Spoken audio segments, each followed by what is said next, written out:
Kasihan ke orang tadi ada 3 anak, pekerjaannya pas-pasan, ya kan?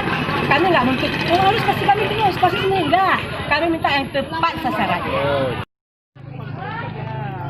Emang banyak, makanya kami komplain sekarang. Ini pun kalau dapat, ini pun kalau dapat semua gitu. Yang nggak berhak, semua dapat berhak. Sementara yang berhak nggak diperhatikan. Kalau dapat dibagi 3 uangnya. Kalau adil kami nggak nuntut, kalau nggak ada adil ya kita cerita aja. Nama ibu. Ini masalahnya uang kan, uang nggak seberapa lah kan, uang. Cuma cara membaginya tuh yang nggak adil. Yang senang di mata dia dikasih, yang nggak senang di mata dia tuh lah kayak gini.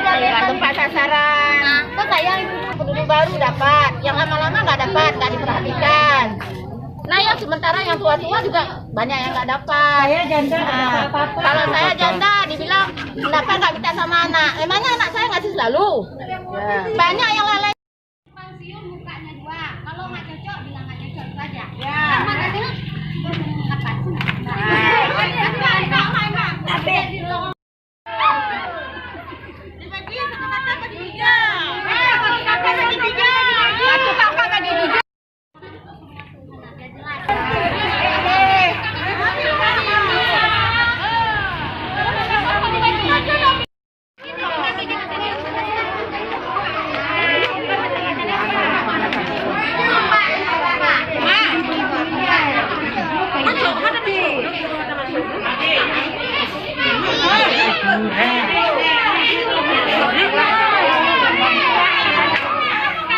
Kumpul di di pendataan relawan, dan saat itu pada tahapan selanjutnya dilakukan musyawarah desa khusus yang dihadiri juga dari kecamatan, baik dari Pak Camat sendiri maupun juga unsur yang lain termasuk Babinmas, Babinmas juga. Mereka juga kita ikutkan dengan perwakilan yang telah ditetapkan secara relawan dan juga dari unsur Tuhaput. Dengan musyawarah ini, musyawarah khusus ini ditetapkanlah jumlah penerima untuk Desa Ujung Kalak ini 135 kakak. Sedangkan dalam jumlah data relawan itu ada sekitar 300 lebih ya.